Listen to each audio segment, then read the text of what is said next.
if you could describe a kind of a snapshot view of where you think the top freedom, topless equality movement is right now, how would you describe it? I think it's a fringe thing still. Um, a lot of, I mean, for instance, one of the videos I did, I went to Venice Beach in LA and I was just interviewing random people trying to get them to say their opinions on free the nipple and everything. And I found a couple of interesting people, but very few people were willing to talk about it, especially females. And pretty much everyone I asked had never even heard of free the nipple. And like I would Wow. say, like, how do you feel about, the it being legal for one guy or not for a girl? And a lot of people agreed with it, but a lot of others were like, well, as long as it's not in front of children. And it's like, wait, what? You're still making it sexual if you're like worrying about kids. And there's also a lot of people literally like, oh, I love looking at the titties. I'm like, that's not even the point. So unfortunately, yeah, I think it's very much a fringe thing. There's a lot of it sucks online because if you try to stand up for any of these issues, you tend to get discounted right away as, a social justice warrior where people are just like, oh, you're getting mad for no reason. There's way bigger problems in the world, and that frustrates me because just because there's bigger problems in the world doesn't mean you can't fight for the stuff at home. I think you can care about multiple causes at the same time. Right. Sure. Yeah. Again, that's something that we've been talking about. Some of the editors and I is this whole intersectional um, approach to Yeah. understand that it doesn't have to be exclusive. You're focusing Yeah, and on. they're all related. I That's mean, right. That's the right. fact that, here females are put in jail if they go without a shirt, yeah, we're not getting stoned to death like, third world countries, but it still stems from the same sort of inequality of treating people differently based off gender or religion or whatever. So it might not be the exact same severity, but it's still the same issue. So say something about how you think you growing up in a nudist environment, nudist home and family um, impacts or intersects with what you're doing now with topless topics. Is that a factor? Do you I think that mean, helps shape your view? I think it's definitely important in the fact that nudity has never been a big deal for me. I've never looked at being naked as, oh my God, you're about to have sex. Unfortunately, so many aspects of our culture, like the only time you get naked is for a bath or for having sex, or, if you're in the hospital or something, like people don't ever experience just going outside to read a book or going swimming. And I mean, even with my friends, like I am 100% a nudist. Like I will get naked in front of anyone. I don't care as long as you are respectful to me. I'll be respectful to you. But a lot of my friends, they only will get naked in front of other friends. They won't do it in front of their family. They won't do it in front of their kids because they're afraid of weird comments or something like that. And it kind of bums me out because I think being naked is great. I love swimming naked. Sure. Nothing beats a skinny dip, right? Yeah, and just, it just blows my mind how much we still shape our actions based off the fear of how others will treat us. Right. And I just don't get that. If people don't want to see something, don't look. It's like breastfeeding mothers. If you really are that offended by someone feeding their baby in front of you, leave. Sure. Continuing down that road, you're gonna be having your own child soon. Yep. How are you going to work with that child, raise that child in terms of thinking about their bodies and addressing issues of top freedom and so forth?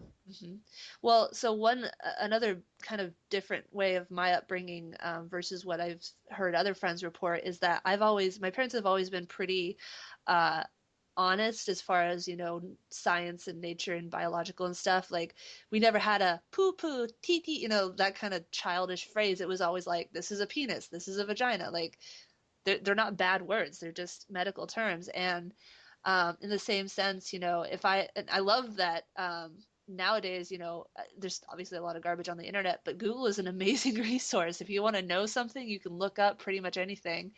And so we'll have to play it by ear a little bit and test out, my kid. his name's going to be Lincoln. I'm going to have to test it out at his pace. But if he has questions, I'm not going to, come up with some nonsense, childish way of explaining it to him. If he says, like, hey, how are babies made? I don't care if he asked that at 2 years old. I'm going to tell him, well, the mother and the father, this happens, and then this happens, and then this happens. And, I don't understand the point of breaking it down to, Cabbage Patch and birds and bees and especially, I mean, you look at other countries, for instance, I want to say Sweden, I think, they teach their sexual education in preschool. I Sure. mean, before it becomes this overriding need where the kids are like, oh my God, I have all these urges. How do I handle it? They teach them before that's ever a problem. And I think that's a great approach because why wait until it's already difficult for them to be listening? So that brings me to my next question, which is you mentioned that you get a lot of garbage stuff Yeah, sometimes. yeah. How do you deal with that? Various methods. 90% of it I just ignore because it's the same thing over and over. The funny thing is, if I make a video clothed, 90% of the comments I get on YouTube are, "Oh, you're so ugly." If I make a video without without clothing, for some reason, 90% of the comments are, "I came," "I love your tits," "fat, fat, fap," or whatever. And I think that's basically because they're trying to offend me or they're trying to get a rise out of me and they figure the most direct way is to ignore the whole trying to desexualize and just be like ha whatever I have the right to masturbate if I want to so there.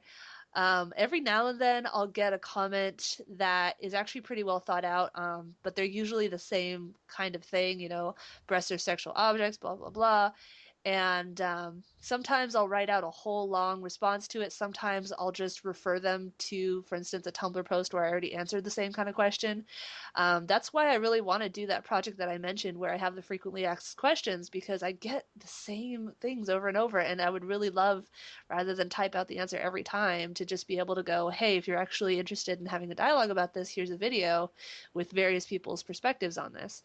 And unfortunately, I think a lot of people don't actually want to have a dialogue. They just want to say their opinion, then leave. Um, and then as far as Vimeo goes, like I said, Vimeo is a much, much, much smaller viewer base, but the people that do watch my stuff, miraculously, they tend to actually focus more on what I'm saying than the fact that I'm naked. So if I'm doing a movie review, the comments are about the movie, they're not about it. And I talk a lot about like I talk about my issues with depression and anxiety. I talk about relationship problems I've had. I'm way too blunt in my videos. What you see is what you get. But the commenters, they seem to enjoy that because they're actually getting to interact with me, and I read and respond to every comment. And yeah, I like genuine answers. I don't really give a crap about the fat, fat, fat type. I suspect that it's your authenticity that gets that response, that real, and that's the character and the quality that I got when I started seeing your stuff was on YouTube. And this is real, this is authentic, and there's so much fake stuff out there Oh yeah, when it absolutely. relates to as it relates to being clothes free, being uh, topless, and to nudity. There's so many pretenders who are really just about trying to use that as a gateway to something sexual. That I Yeah. think your And I get a authentic lot of stuff. comments like that too. People all the time are like, "Oh, you're just looking for views." And it's like, I'm not even trying to look sexy. I'm not even putting on makeup. I'm not even like, really? You Yeah, really it's think I'm doing amazing this for where people's views? heads are at around this issue, Yep. and I think that's I suspect that's why we have so much work to do yet to Yeah. try to get this at this stuff.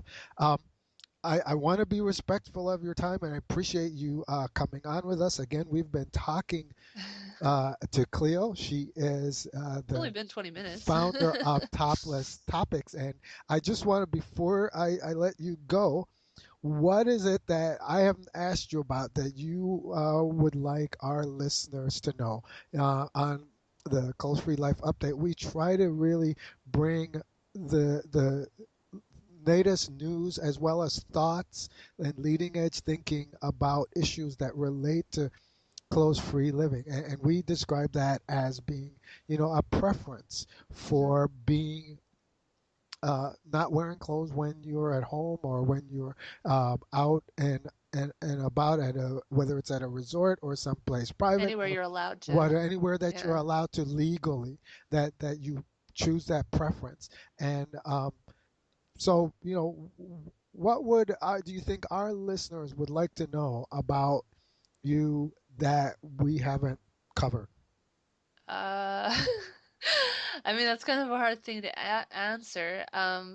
Basically, just, I'm for all these things that I care about and I'm trying to do, I'm really just a normal person, and I'm hoping again that I don't want to be the only one who's, pro equality, pro having the choice to be nude if you want to. I would love to someday live in a world where you're not so constricted by what others want you to do. I mean, like, oh my gosh, you're going naked at a park. Who are you hurting with that? Who are you even affecting with that? Why is it okay for them to say, "Hey, you're offending me. I don't want to see that, so you have to wear clothes." Why is the onus on you instead of, "Hey, how about you just don't stare at me?" So I guess just if you are a nudist or you're interested in nudism, or even, toplessness, not necessarily nudism, just try not to let other people's opinions shape how you feel about the issue. Decide for yourself, do I feel comfortable or not? And unfortunately, we have a lot of legal laws we have to keep in mind, especially if you're a girl. But within that bounds, like you said, within your house or within a nudist resort, or wherever you're legally allowed to, just try it. And I think you will get whatever you put in there. If you are confident and you don't let yourself be nervous about what others think of you, they're not going to go out of their way to be like, "Oh my gosh, you're naked." Like, they don't care. I think that's the perfect answer, and the great way to wrap this up, because you talked about ordinary, just being an ordinary person, and that's the kind of thing that we're trying to promote. That it's just ordinary people doing stuff Yep. clothes free. And I appreciate, Cleo, the time you've taken to talk with us today at the Clothes Free Living update. Tell us one more time where our listeners can find Topless Topics. Well, literally, you can just Google topless topics to find all my social media websites. Most of my videos are on, I think it's vimeo.com/topless topics. I don't have it in front of me. I probably should have written it down. Or you can look me up on Twitter, or you can look me on Tumblr, or you can look me up on YouTube just to enjoy how garbage those comments are. And then you can also message me through those various platforms too if you have like a specific question or something. And as long as it's not something I'm super tired of answering, I'll usually respond. Yeah, And good we'll as have appreciate. links to all of your social media outlets in the show notes Okay. for this upcoming show. Uh, I want to thank you again. Our guest has been Cleo, the founder and the video blogger on Topless Topics. We've been talking with her about Topless Topics and all the great things that she's doing to promote top freedom and topless equality as a part of the Free the Nipple movement. Thank you, Yep. Cleo. Thank you. Well, we hope you enjoyed that interview with Cleo. Awesome person, isn't she? We just, it was such a lot of fun talking with her, and maybe we can have her on the show again sometime. I want to thank you all for tuning in today, and I hope you enjoyed this broadcast. The recorded podcast will be up online shortly, and you can find that at closefreelife.com /podcasts. And so we want to encourage you to look for that, and remind you that on the show notes for the podcast, we'll have links to all of Cleo's social media presence. Reach out to her. She's an awesome person. And we want to thank you again for tuning in today to the Clothes Free Living update. We'll see you next week, same time, same place, where we are going to have an awesome guest. We're going to have Tandu, musician, bare body freedom activist, as our guest live next week on the Clothes Free Living update. Until then, stay safe and stay clothes free, my friends. Thanks for listening to the Clothes Free Living Update with Earl D. If you enjoyed this broadcast, we hope you'll tell your friends. Be sure to check out our archive section on our website clothesfreelife.com for previous broadcasts. This has been a Clothes Free Life production. Join us next time for another edition of the Clothes Free Living Update.